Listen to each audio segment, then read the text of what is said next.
గౌరవ ముఖ్యమంత్రి వర్యులు చంద్రబాబు నాయుడు గారికి ఒక చిన్న విన్నపము తెలియపరుచుకుంటున్నాను. దాదాపు కూటమి గవర్నమెంట్ వచ్చి 7-8 నెలలు వస్తుందండి. అయితే మేము కాపు జాతి నుంచి ఒక చిన్న రిప్రజెంటేషన్ అనుకోండి, లేకపోతే కమాండింగ్ అనుకోండి, రిక్వెస్ట్ అనుకోండి. కానీ నేను చెప్పేది ఏంటంటే, గత 7 నెలల నుంచి మేమందరము కృష్ణా గుంటూరు జిల్లా కాకుండా రాష్ట్ర వ్యాప్తంగా ఎదురు చూసేది వంగవీటి రాధాబాబుకి ఈ రోజు వరకు కూడా ఏది అనౌన్స్మెంట్ చేయలేదేంటి అని అందరం కూడా ఆదుర్దుగా ఎదురు చూస్తున్నాము. వాస్తవానికి ఎమ్మెల్సీ ఇచ్చి అధికారం రాగానే మినిస్ట్రీ ఇస్తారని మేమందరం కూడా ఎదురు చూసాం సార్. కానీ ఆ రోజున ఇవ్వలేదు. నిన్న మొన్న గవర్నర్ కోటా గురించి కూడా మాట్లాడారు, దాంట్లో కూడా పేరు లేదు.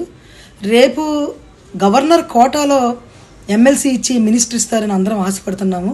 మీకు తెలుసు, రాధాబాబు దాదాపు 10-15 సంవత్సరాల బట్టి ప్రతిపక్ష పార్టీలో ఉన్నా తర్వాత లాస్ట్ టైం ఎలక్షన్లో అదే జగన్మోహన్ రెడ్డి గారు ఇంటికి పంపించి బతిమలాడిన రమ్మని వెళ్లకుండా మీ కమిట్మెంట్తో, మీ మీద అభిమానంతో టీడీపీ గవర్నమెంట్కి కష్టపడి ప్రతి ఒక్క జిల్లాకి వెళ్ళి, మీరు ఏ జిల్లాకి వెళ్ళమంటే ఆ జిల్లాకి వెళ్ళి ప్రచారం చేసి మీ టీడీపీ పార్టీ కూటమి పార్టీకి ఓట్లు వేయించిన వ్యక్తి వంగవీటి రాధాబాబు. ఏమండి, మీకు మాకన్నా ఎక్కువ తెలుసు. మీరు ఆ రోజు మాట్లాడారు, వంగవీటి రాధా మంచి నాయకుడు, అతనికి మంచి పోస్ట్, ఉన్నతమైన పోస్ట్ ఇస్తానని మీరు కూడా బహిరంగ సభలో చెప్పారండి. మేము చెప్పడం కాదు మా నాయకుడి గురించి, ఎందుకంటే అతనికి కరప్షన్ అంటే ఏంటో తెలియని వ్యక్తి వంగవీటి రాధాబాబు.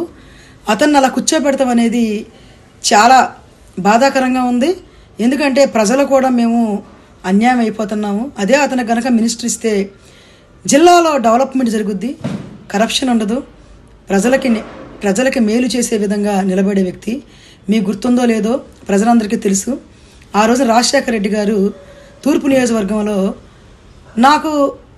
నీకు కూడా ఏదైనా కావాలంటే చెప్పు రాధా, నీకు కూడా ఏదైనా ఇస్తానంటే, నాకు ఏమీ వద్దు, రాణిగారి తోటలో పట్టాలు ఇవ్వండి, నా ప్రజలకి ఇళ్ల పట్టాలు ఇవ్వండి అని చెప్పేసి నిలబడి ఇళ్ల పట్టాలు ఇప్పించిన వ్యక్తి రాధాబాబు.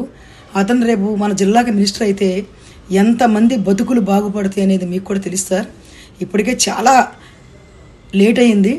దయచేసి వంగవీటి రాధాకి ఎప్పుడు ఇస్తారు, ఏమిస్తారు అనేది మీరు బహిరంగంగా ఒకసారి చెప్తే పలానప్పుడు ఇస్తామని మేమందరం కూడా ప్రశాంతంగా ఉంటాము. ఎందుకంటే రాష్ట్ర వ్యాప్తంగా రంగా గారి అభిమానులు ఉంటారండి.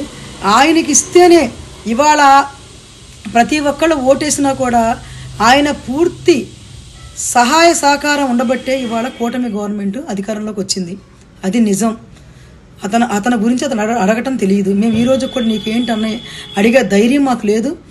ఆయన అసలు మాకు చెప్పడం, దయచేసి అతను మౌనంగా ఉన్నాడని చెప్పేసి మీరు ఆసరాగా తీసుకోకుండా, మేము మా కులం తరపు నుంచి రంగా గారి అభిమానుల దగ్గర నుంచి మేము చేతులు జోడించి అడుగుతున్నాం సార్. తప్పుకోకుండా ఆయనకి ఎమ్మెల్సీ ఇచ్చి మినిస్టర్ ఇచ్చి ఆయన్ని గౌరవపరచాలని చెప్పేసి మా జాతి తరపు నుంచి మేము రిక్వెస్ట్ చేస్తున్నాం.